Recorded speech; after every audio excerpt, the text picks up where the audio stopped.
Okay. Hey everybody, thanks for being here today, and if you're watching it on the playback, thanks for watching on the playback. Brock, thank you again for your time today and giving us the knowledge that we need for the lingo of commercial real estate. So I'll let you take it away. All right, perfect. Thanks so much. Hey, so today what I wanted to do, so we had a commercial class about, about a couple months ago. And after the class, it helped me realize that in order to stand, to get with a client and to be able to work and have some basic knowledge of what they expect you to know, there's a list of terms that you need to have a pretty good familiarization with to be able to handle the deal, especially if the person who is renting or buying the commercial real estate is pretty knowledgeable. And in most cases, people who are in business, who have rented lots of places or who have bought several different properties that are commercial, they're pretty savvy. And if you don't know what you're talking about, they're going to know really quickly. So in devising this lingo or this language, I realized that there are so many terms that are not associated with residential real estate. There's just no way that we could go through them all. So for us, it's great because I picked a pretty small list. And the reason I picked a small list is because I think that more often than not in our market, we're going to be participating in leasing small commercial, retail, or industrial space. And a lot of these terms that I'm going to go over are super universal and really easy. And it makes for a pretty quick class. Nobody wants to sit here for 2 or 3 hours and watch this. So I'm not going to take that kind of time. But another thing I'm going to try to do is I'm going to try to help you know some of the stuff that you already know from being a consumer. And I'm just going to kind of ask some questions. And since there's not a lot of us in the live class, so I'm going to be calling on you guys probably quite a bit. So I plan for just a few questions in the beginning. One thing I want to warn you about for this class is that this is not super duper thrilling. This is not thrilling. This is kind of like, nerd information. So it's not going to be something I can make sensational. I'm going to do my best though. All right. So here we go. Let me share the screen and get to this Word document. Give me 1 second.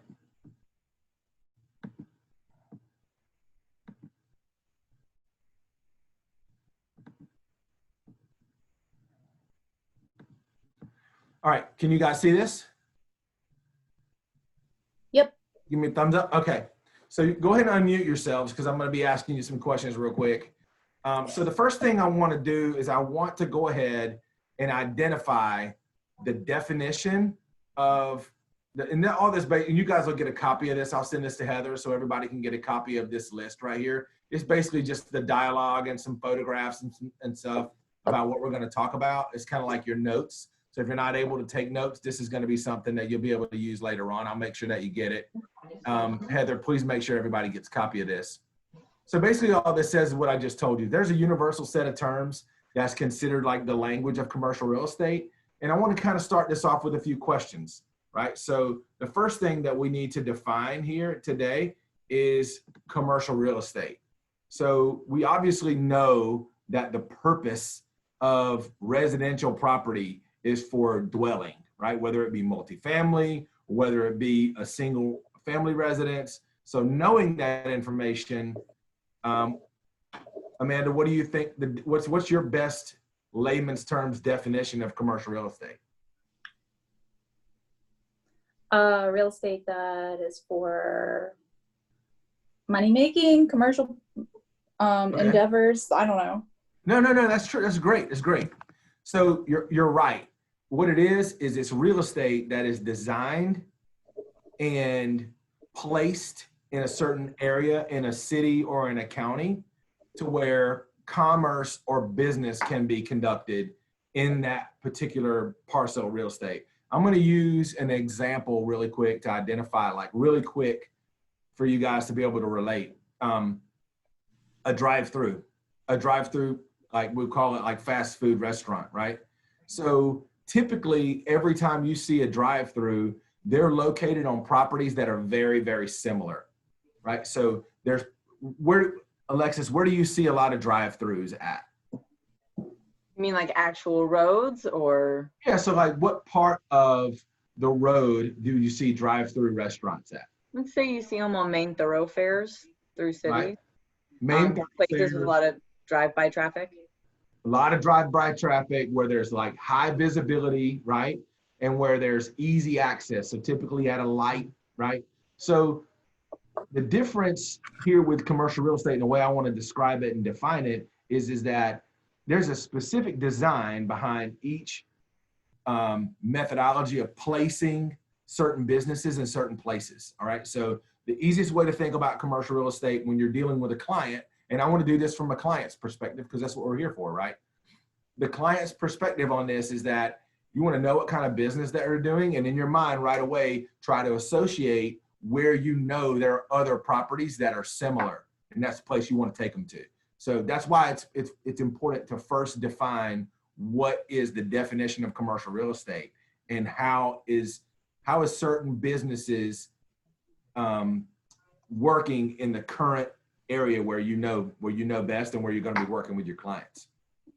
So remember, the purpose of this class is so that if you ever have a client who says, hey, you know what, I own some commercial businesses, can you help me? This is going to help you be able to do that, okay? So the next thing I want to talk to you guys about real quick is gateway markets, okay? So the gateway markets are, and we're not limited to this, but there are 5 main markets that are considered the gateway markets in the United States.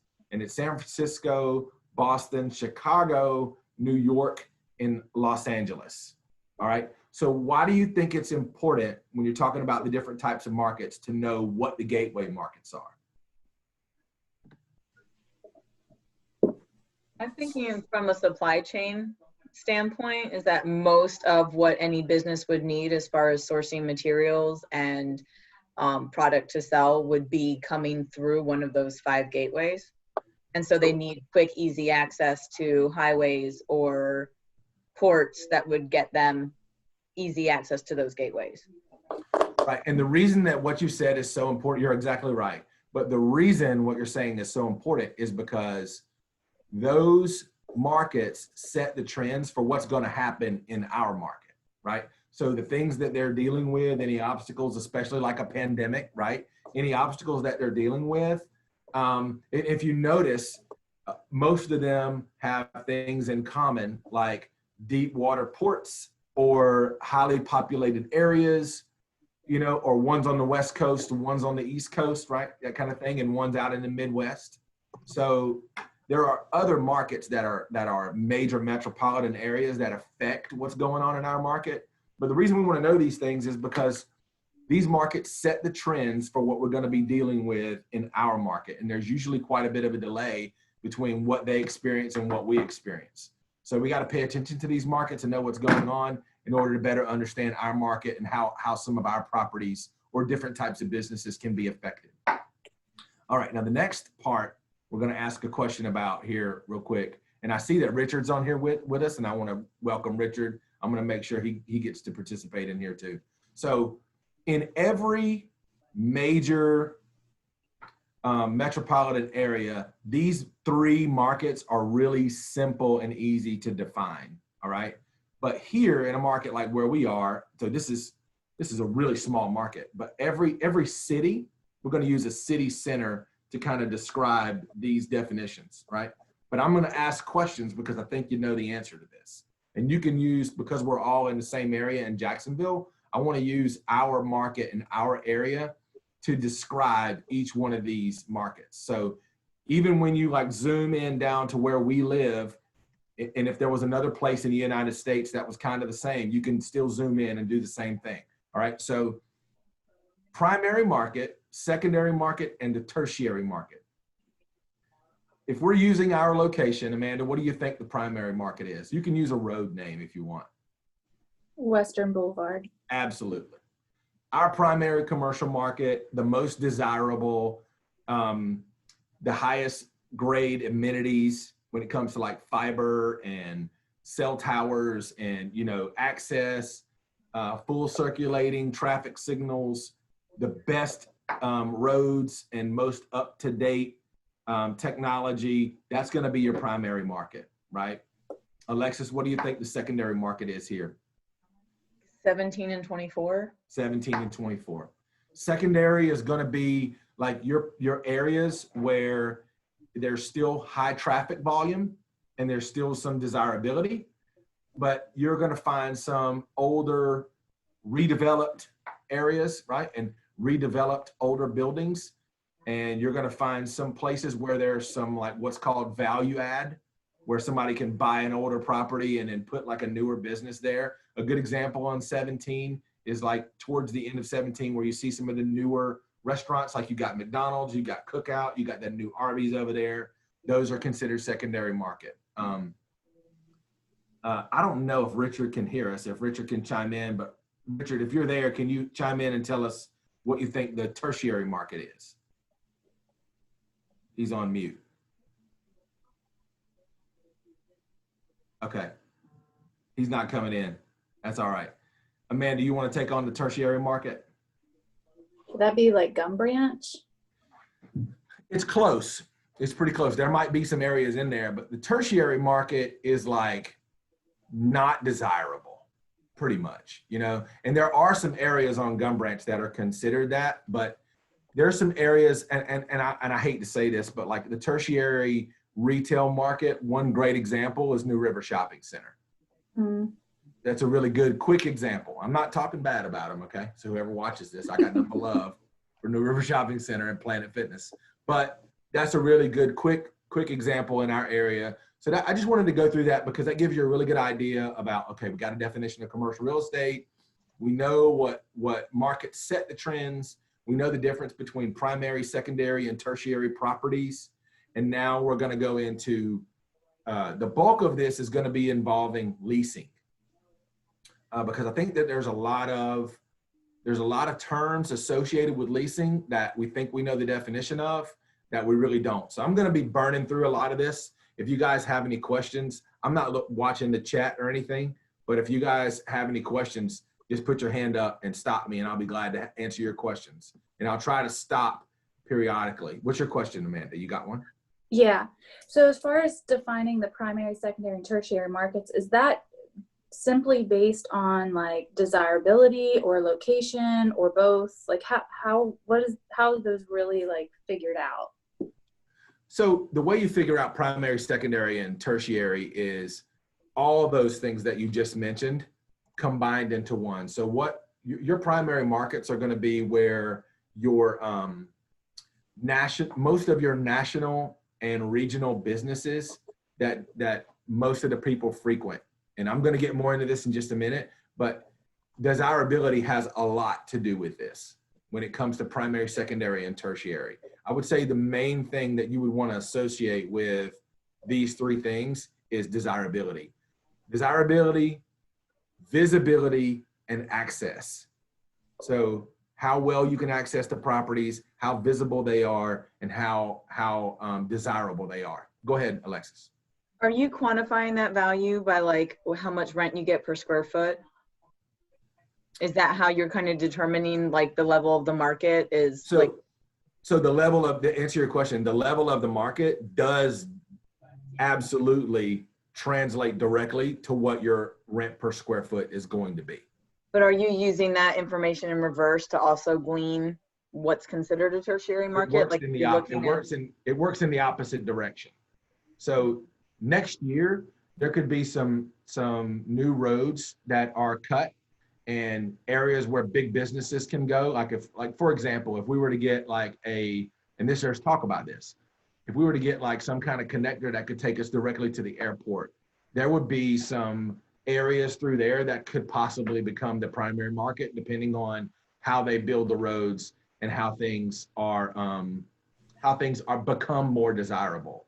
So as they become more desirable based off of what the area does and how it connects to other things, it can quickly become a primary market and drive the prices for rent up. Desirability affects the rent per square foot. It's not rent per square foot designates it as a primary market. Okay. It's all based off of desirability visibility, and access. And access creates the desirability. Okay. Yeah, it's a great Thank question though. Great. And this is why I want to go over these things first, because it kind of helps us get started. Yeah. So most of the time, people who are going to participate in our market are going to lease.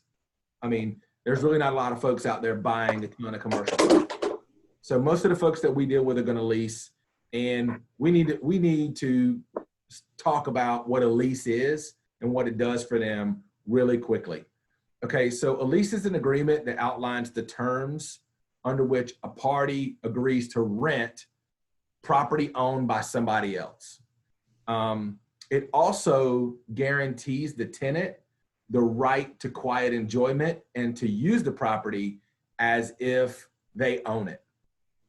The only thing about a lease that I think is very important to know, and I don't want to dive into the ins and outs of a lease, but the only thing that I think is very important to know is that this is the legal instrument that identifies who is responsible for what with that property.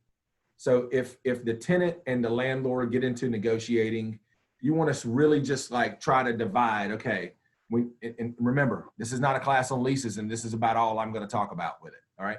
But who is responsible for the building, the structure, electrical, plumbing, all those things, and who's responsible for the utilities, the water, stuff like that, right?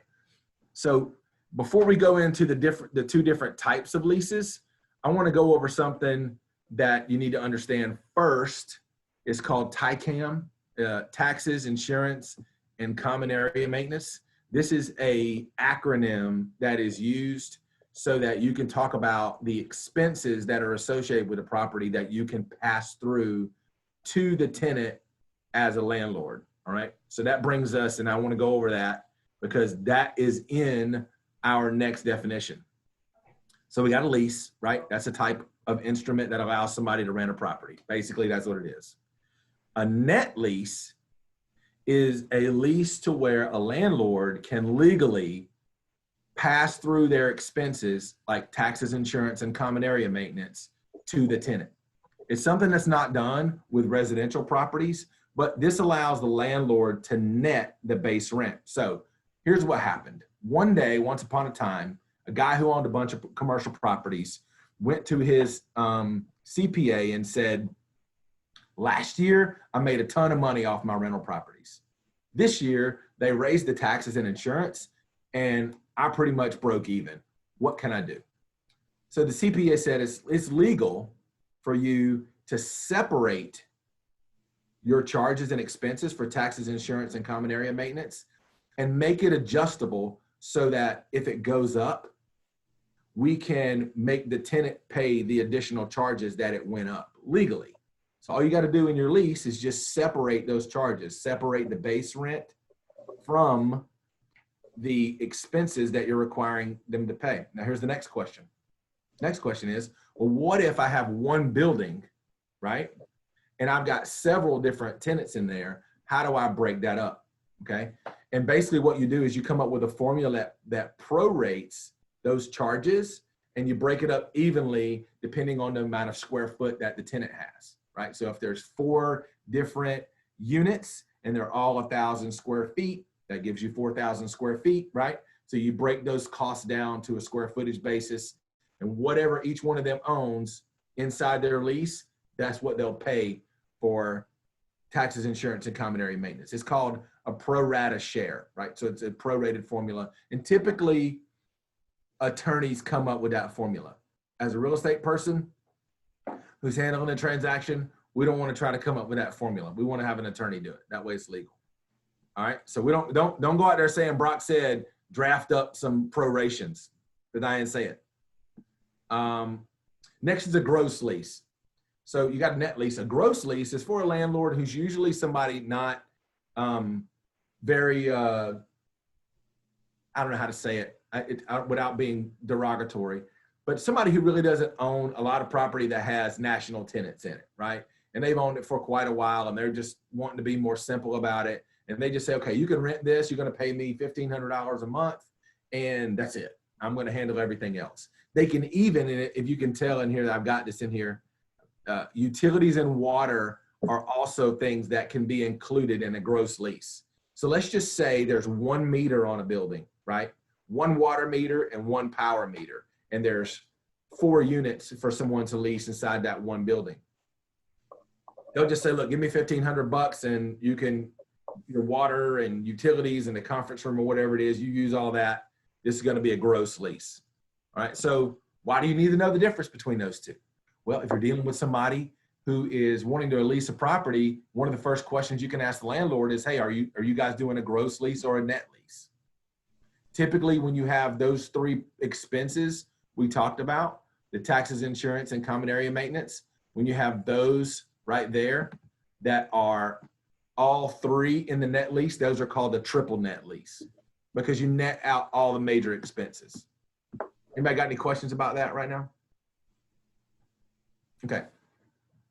So when you're talking about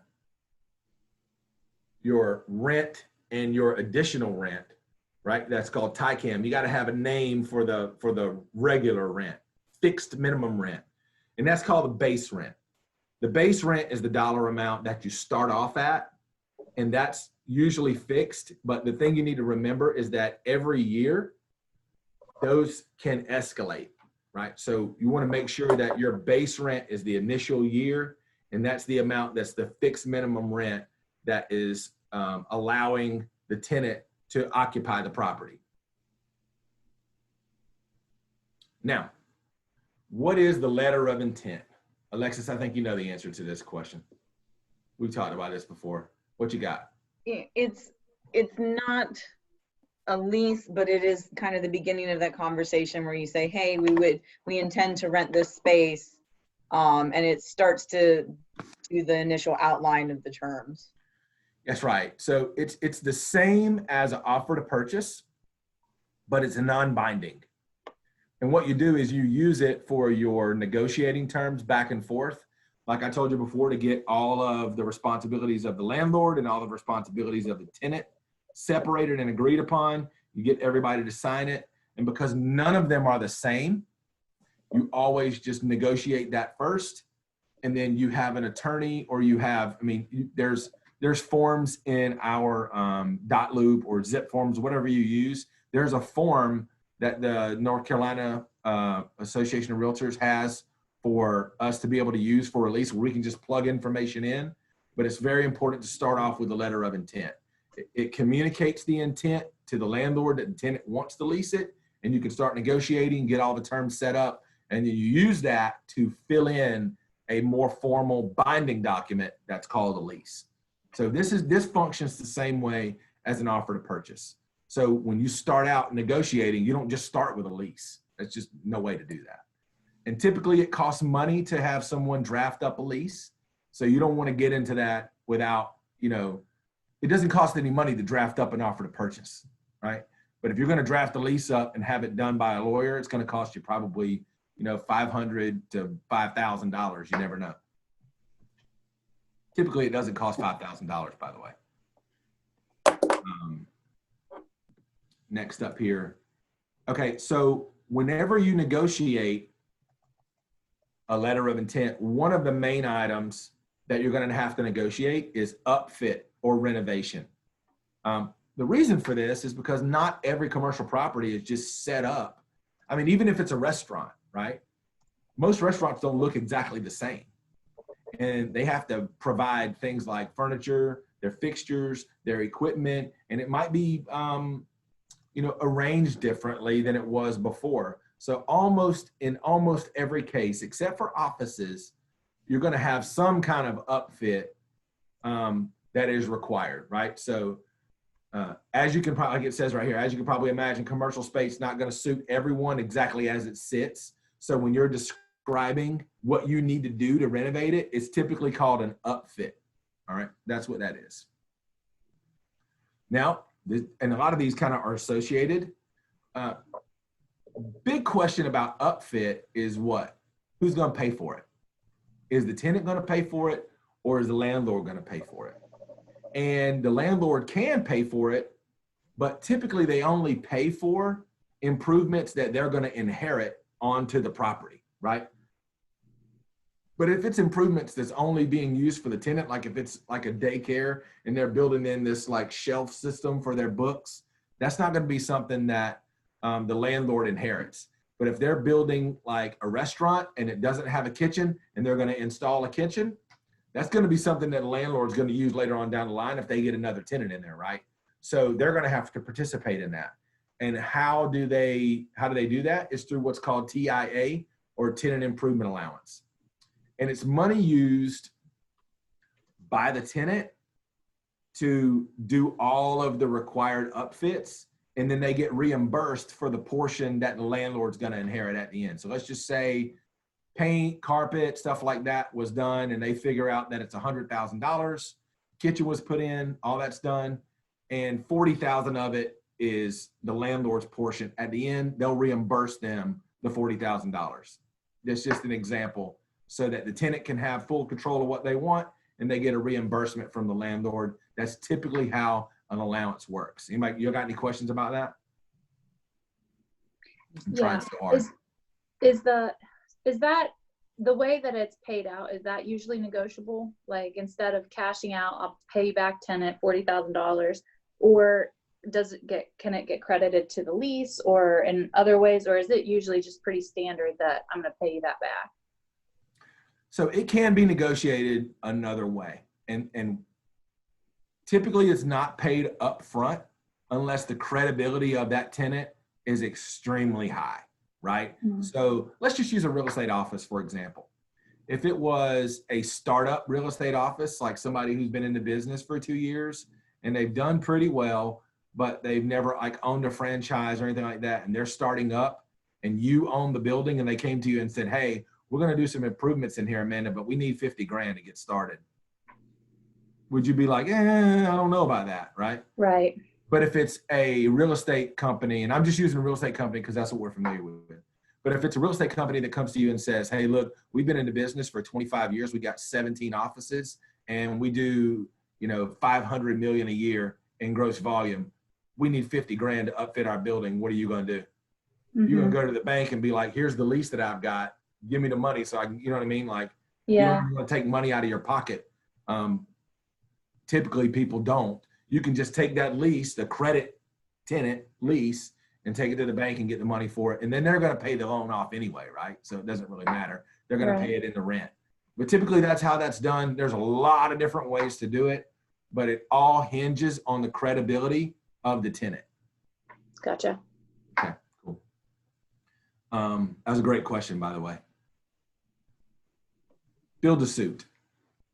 Again, this is kind of all going in line. The opposite of tenant improvement allowance is when the landlord says, hey, you know what? I'm not going to give you any money, but this is probably a location that's going to work really well for a real estate office into the future. And I don't mind going ahead and just doing the upfits. Give me a drawing of what you want, and I'll just go ahead and build it to suit, but I'm going to take control, and I'm going to provide the potential tenant with the things that I think that are necessary, and they build it to suit for them.